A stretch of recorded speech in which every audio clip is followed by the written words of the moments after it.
Salut tout le monde, bienvenue dans cette vidéo. On se retrouve aujourd'hui pour une nouvelle vidéo d'apiculture. Vous avez été nombreux à me demander de faire une vidéo sur le matériel nécessaire pour débuter.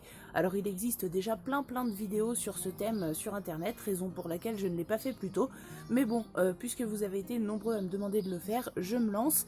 Alors aujourd'hui on va parler des équipements dont l'apiculteur a besoin pour son travail quotidien, on va dire, les visites de ruches, etc. La protection de l'apiculteur bien sûr, mais on va pas aborder tout ce qui est matériel de mielerie, tout ce qui concerne l'extraction, etc. Du miel, puisque ça sera vraiment encore un autre sujet et ça mériterait à mon avis une vidéo à part. Aujourd'hui, ce dont on va parler, c'est ce dont vous aurez besoin pour vous occuper de votre ou de vos premières colonies. Alors on commence évidemment avec l'aspect sécurité, la sécurité de l'apiculteur, avec donc la tenue. Alors il en existe différents types, ça va du simple chapeau qui protège uniquement la tête, le visage et le cou, dont on enfile comme ça les bras et ça arrive aux épaules, ça empêche les abeilles d'accéder au niveau du visage et de la tête. Donc ça c'est la base de base indispensable, j'ai envie de vous dire. Mais bon, généralement on opte plutôt pour soit une vareuse, soit une combinaison complète. Donc la vareuse, elle protège non seulement la tête, le visage, le cou, mais également le haut du corps, uniquement le haut du corps. Certaines s'enfilent comme un pullover par la tête, d'autres comme une veste avec une fermeture éclair sur le devant, ce qui est à mon sens beaucoup plus pratique. La vareuse, ça fera très bien le travail si vous avez des colonies plutôt douces, qui sont pas trop agressives, si vous n'avez pas d'appréhension particulière et si vous n'avez pas d'allergie particulière ou de réaction un peu exacerbée aux piqûres d'abeilles. En revanche, si vous avez quelques appréhensions, ce qui est parfaitement légitime, il n'y a pas de honte à ça, quand on va pour la première fois s'occuper tout seul de ses propres colonies d'abeilles, c'est un petit peu normal d'avoir des appréhensions. Il y a énormément d'abeilles dans une colonie, ça reste impressionnant, donc ça serait tout à fait rationnel d'avoir quelques appréhensions. Si c'est votre cas, je vous conseille quand même la combinaison complète, parce que c'est beaucoup plus sécurisant, et du coup, vous aurez davantage confiance en vous, sachant que vous n'aurez pas d'inquiétude de vous dire « est-ce qu'il n'y a pas une abeille qui va rentrer en dessous de ma vareuse, est-ce que tout est bien fermé comme il faut, etc. » Une fois que vous avez enfilé votre combinaison et tout fermé correctement, eh bien, en principe, à moins que la combinaison soit mal fichue, ce qui peut arriver, en principe, vous n'aurez pas de problème. La combinaison, c'est également valable pour tous ceux qui redoutent les piqûres d'abeilles parce qu'ils sont allergiques ou parce qu'ils ont des réactions un peu exacerbées aux piqûres d'abeilles, ce qui est mon cas par exemple. Je sais que moi, si je me fais piquer, je suis pas allergique dans le sens où ça va pas me faire un malaise, ça va pas m'envoyer à l'hôpital. Par contre, j'ai des réactions vraiment violentes, je gonfle beaucoup localement, c'est assez gênant. Donc je préfère éviter les piqûres. En même temps, n'importe quelle personne censée généralement préfère éviter les piqûres. En tout cas, c'est mon cas et donc j'ai opté pour la combinaison complète. Alors à savoir que pendant les premières années, on avait juste une petite vareuse chacun, une petite vareuse chinoise en plus avec un tissu super léger où on aurait pu se faire piquer à travers assez facilement et on ne s'est jamais fait piquer. Donc en fait, quand vous avez des colonies qui sont relativement douces, la simple vareuse peut suffire, vous mettez un bon pantalon, une bonne paire de chaussures et ça fait le travail. Mais je reconnais que la combinaison, quand on a quelques appréhensions, ce qui était mon cas au départ, quand j'ai débuté, et ben la combinaison c'est plus sécurisant et ça permet de prendre confiance en soi. Ensuite, les gants. Alors certains apiculteurs travaillent sans gants, généralement ceux qui ne font pas de vilaines réactions aux piqûres d'abeilles, bien entendu.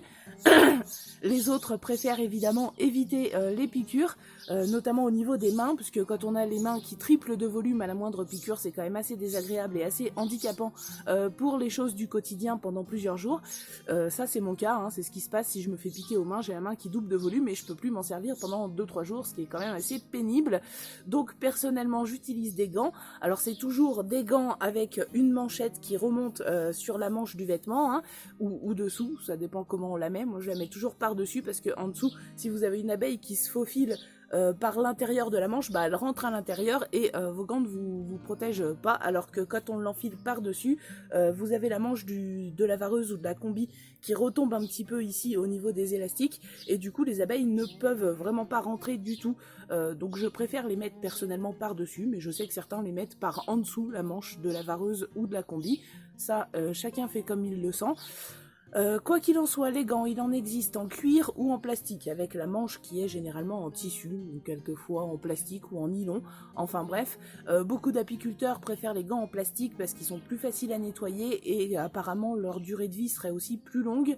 D'autre part, les gants en plastique n'ont pas de couture, alors que les gants en cuir en ont, et c'est vrai que les abeilles ont généralement tendance à trouver la moindre petite faille dans la tenue quand elles ont décidé de vous embêter un peu, et au niveau des coutures, il peut y avoir des piqûres. Alors je vous le dis, ça ne m'est jamais arrivé et pourtant j'utilise des gants en cuir, mais sachez que c'est arrivé à d'autres et que donc si vous voulez être absolument sûr ou presque sûr de ne jamais vous faire piquer, mieux vaut peut-être utiliser les gants en plastique. En tout cas c'est un choix, chacun fait comme il le sent, sachez que les deux existent. Donc ça c'est pour ce qui concerne l'apiculteur, la tenue de l'apiculteur, la protection de l'apiculteur.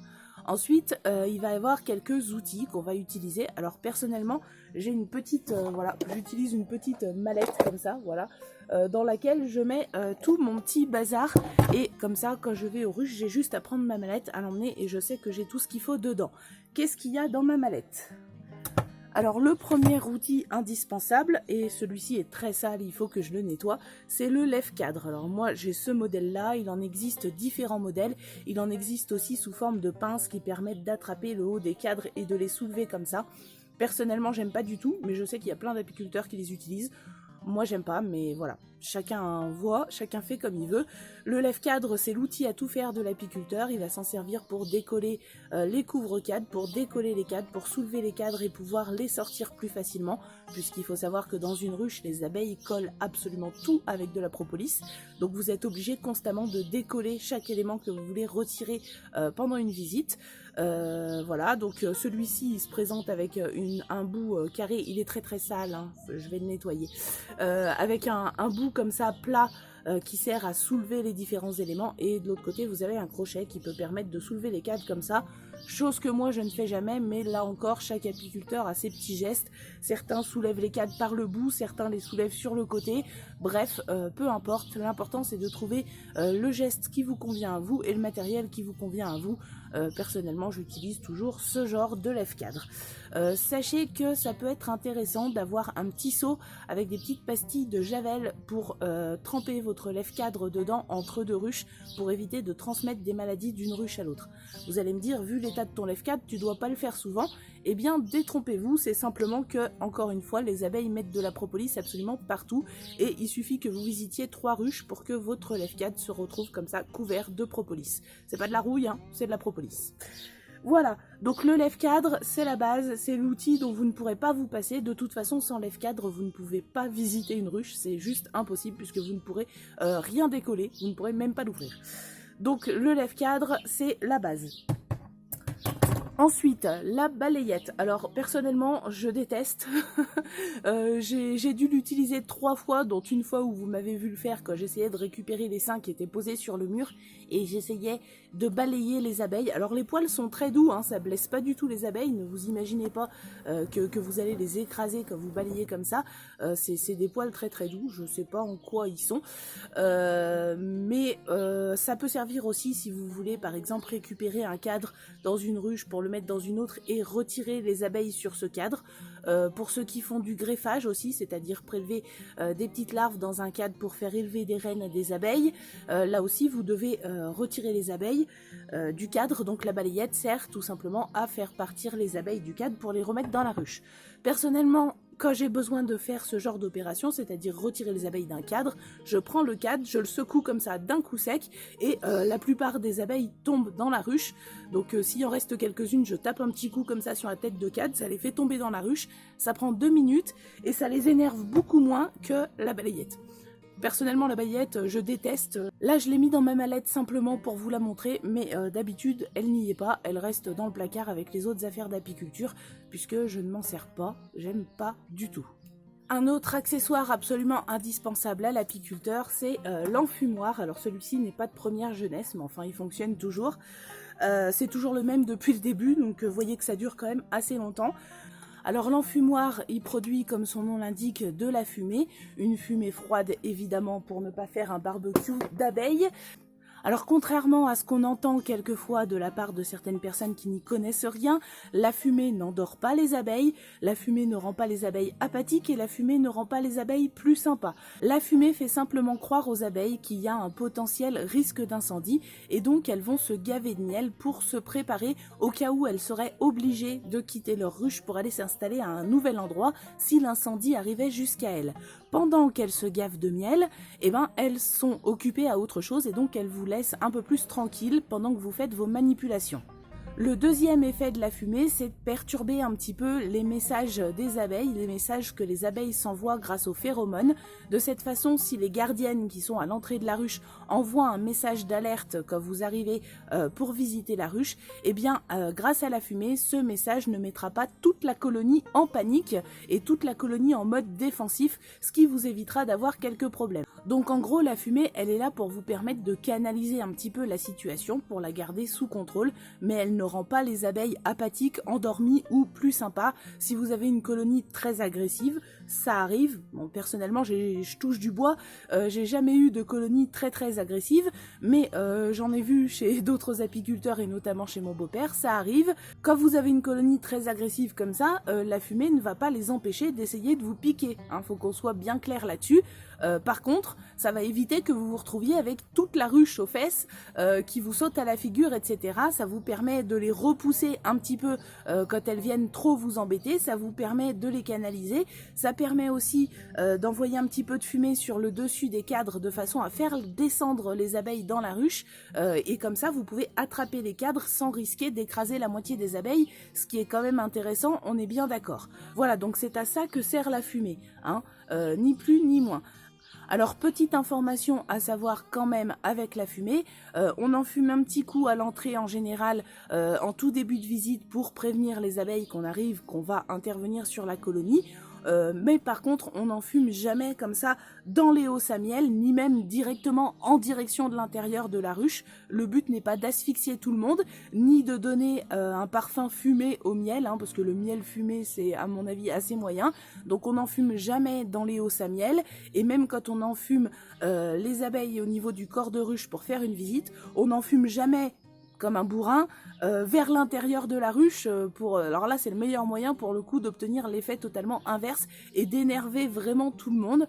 Voilà, la fumée, c'est à utiliser avec parcimonie et bon escient. Et d'ailleurs, sur les colonies les plus calmes ou les petits essaims, les petites unités comme les nucléis, etc., on n'est même pas toujours obligé d'utiliser la fumée. Quelquefois, ça se passe très bien sans fumée. Donc moi j'ai pour habitude de toujours mettre un tout petit coup de fumée à l'entrée de la ruche quand j'arrive, comme ça les abeilles savent qu'il va se passer quelque chose, mais c'est pas forcément nécessaire de continuer à utiliser la fumée à chaque fois que vous sortez un cadre, ça va dépendre du comportement de votre colonie. Voilà, donc ça c'est le matériel de base dont vous aurez besoin pour pouvoir commencer à vous occuper de votre première colonie ou de vos premières colonies. La tenue de protection pour l'apiculteur, les gants, le lève-cadre, l'enfumoir, c'est vraiment la base. Alors, qu'est-ce que j'ai d'autre dans ma mallette magique? Eh bien, j'ai ce genre de petites choses. J'en ai plusieurs, c'est des pinces à rennes. Vous voyez qu'il y a, une espèce de petite grille là-devant.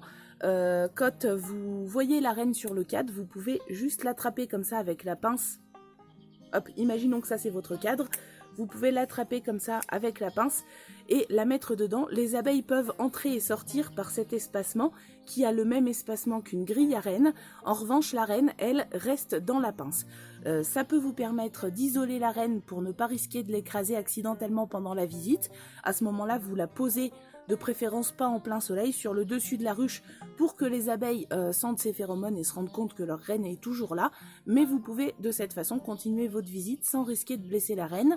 Ça peut aussi servir par exemple si vous récupérez un essaim et que vous apercevez la reine, eh bien vous pouvez l'attraper avec la pince et la poser devant la ruche, ce qui incitera toutes les abeilles à entrer dans la ruche assez facilement. Voilà, donc la pince à reine, c'est un petit outil qui peut s'avérer pratique. Toujours dans le matériel utile pour les rennes. Alors, on a les cages de marquage de rennes. Alors, celle-ci, vous m'avez déjà vu l'utiliser. Vous avez... Je vais y arriver. Vous avez ici un petit... attendez. Voilà. Vous avez ici un système qui vous permet de fermer ou d'ouvrir la porte. Voilà.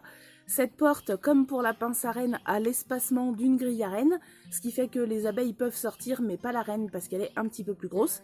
Et ensuite, vous avez un autre piston qui vous permet de faire remonter la mousse de façon à pouvoir bloquer la reine ici dans les interstices et la marquer, lui faire son petit point sur le dos si vous voulez marquer vos reines pour les repérer plus facilement dans la ruche et aussi pour connaître leur âge, puisque je rappelle qu'on les marque avec une certaine couleur qui correspond à l'année de leur naissance et de cette façon ça vous permet de connaître l'âge de vos reines quand vous visitez vos colonies. Donc voilà, vous n'êtes pas du tout obligé de le faire, certains apiculteurs ne marquent jamais les reines, d'autres les marquent systématiquement, c'est une question de choix, chacun fait comme il veut. Pour le marquage des reines, moi j'aime bien utiliser cette cage là parce que ça permet, hop, donc là elle est ouverte, de poser hop la cage au-dessus de la reine et de refermer comme ça sans risquer de la blesser. Mais il existe un autre système pour le marquage des reines, c'est ce genre de cage. Donc là, vous mettez la reine là-dedans, ce qui implique de l'attraper, soit avec les doigts, soit avec une pince à reine. Chose que moi je ne fais jamais, en tout cas jamais avec les doigts, j'attrape jamais les reines comme ça, comme le font certains apiculteurs, j'aurais bien trop peur de leur faire mal. Et une fois que la reine est dedans, hop, vous avez un petit piston comme ça avec de la mousse aussi, hein, pour ne pas risquer de blesser la reine et de l'écraser.